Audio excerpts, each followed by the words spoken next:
Magandang araw mga kaibigan. Bigyan natin ng opinion, reaction itong post ni Governor-elect Pam Bariccuatro na kung saan pinakita niya yung litrato nilang dalawa ni Mayor Benji Magalong ng Baguio City. Tapos sabi niya dito, Mayor Magalong has the kind of leadership that can truly influence me, especially when it comes to good governance. Wow! So ito, medyo mahaba-habang kanyang post. Sabi niya, to all who think they can manipulate or control me, hear this. I may be a newly elected governor of Cebu, and I may not have decades of experience in local governance yet. But let me be clear, experience does not define good governance. What truly matters is the strength of your will to serve the people and make a difference. Agree ako dito. Yes. Pwedeng wala kang experience basta may puso ka. Importante yung puso eh. And of course, your political will. I am here for the majority, and I will not be pushed around or coerced by vested interest. To those who plan to control me or influence my decisions, good luck. Your schemes will not succeed. As the people's governor, my priority is the people's interest, and I will stand firm on that principle. Galing. This is a new beginning for Cebu, built on integrity, transparency, and the trust of our people. Let's stay vigilant and united in protecting our community from any abuse of dishonesty. Additionally, I have been informed that certain individuals may be using my name to engage in transactions or make representations on my behalf. For clarity, unless I have met with you personally or communicated with you directly, such claims should be treated with caution. Thank you, and let's move forward with purpose and resolve. Hindi ko kilala itong si Governor-elect Pam Bariccuatro. And to be honest, hindi ako maniwala na mananalo siya. Kasi bagong sulpot eh. Sino ba siya? But nagtataka ako bakit in-endorse siya ni Tatay Digong. So the fact na in-endorse siya ni Tatay Digong, may abilidad, may ano. But yung chances niyang manalo kay Governor Gwen Garcia, napakaliit. Kaya nakakatuwa po na ang mga taga Cebu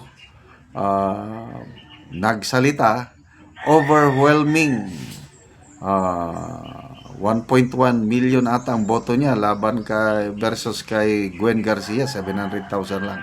So, malaki ang lamang.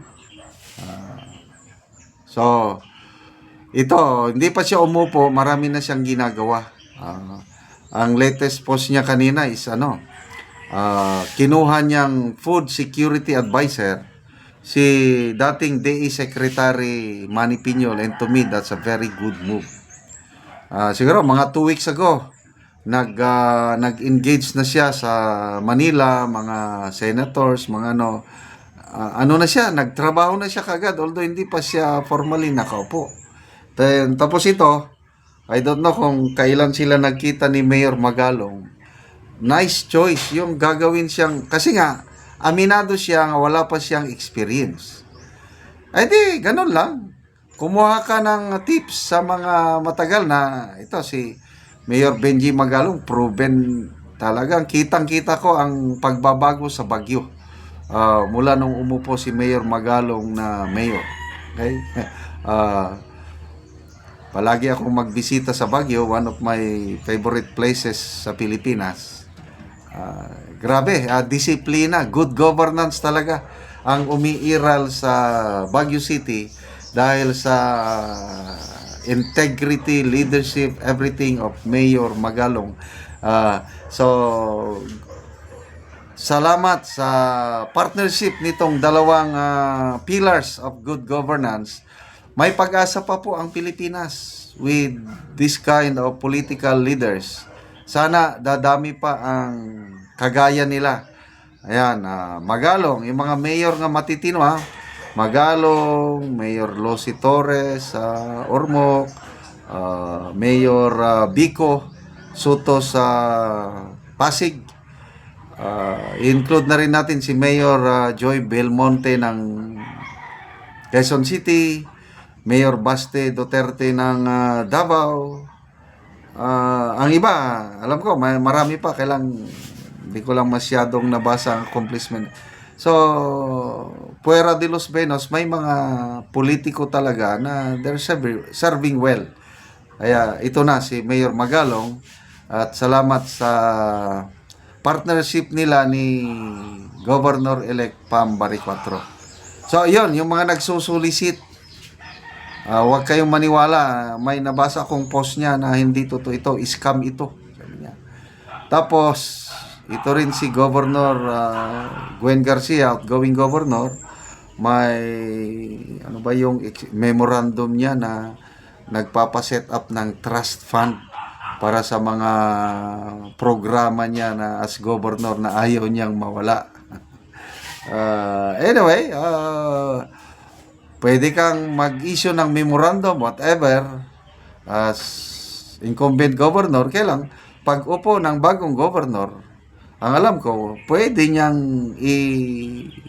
i-cancel o I don't know the exact term para mapawalang bisa yung ganong aksyon ng outgoing governor. So, magbasa lang ko sa mga few comments ha. Ito, Venus Berido. We, the Cebuanos, are here to support you, Governor Pam Baricuatro. Your fight is also our fight. Together, we will make a difference for New Cebu. Julius Punay, very well said, Governor Pam. Cebuanos are expecting and excited of your good leadership. Vince Lapitan, that's my Governor Pam. Truly beautiful with a heart, intelligent, firm with dignity. Okay. So, salamat mga kaibigan sa inyong pagsubaybay sa ating channel. Nakakatulong kayo ng malaki sa tribong Talandig ng Bukidnon dahil ang sweldo natin sa channel na ito is pantulong natin sa tribo. Sa ngayon, namimigay tayo ng libreng yero at pako para makapagpatayo ng mas disenteng bahay itong tribong Talandig ng Bukidnon. Panoorin nyo ang video na ito. Muna ni ang mga yero sa ipanghatag sa mga taong kadtong mga nakigpuyo lang o kadtong mga daot sa ilang balay o karon muna ni sila ang mga tao.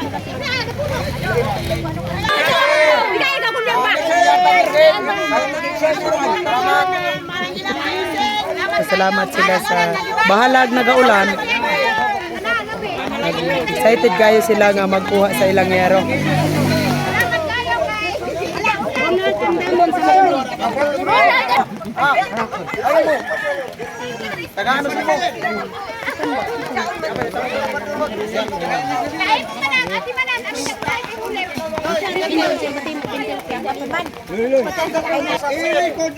Sana ato.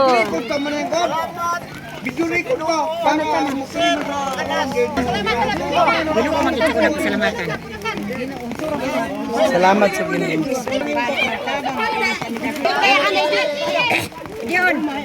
So, bahalag nagaulan, excited kayo silang angkol ay makaatok na sila.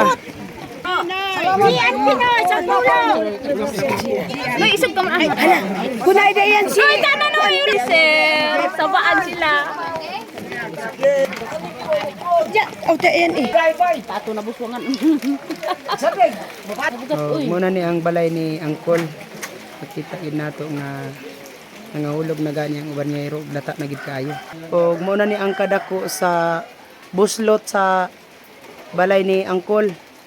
Nga dagko na gid kaayo. O muna ni ang itsura sa iyang balay so karon nga nagaulan so natagaan siya gero so mag-atop na rin si angkol karon. O nagaulan na gani ang ilang salog At sa Ginoo o salamat usab sa nag-sponsor kay akong atok matupan na gyud kay nga buslot na. Oo. Dili na gid may matuluan. Salamat kayo.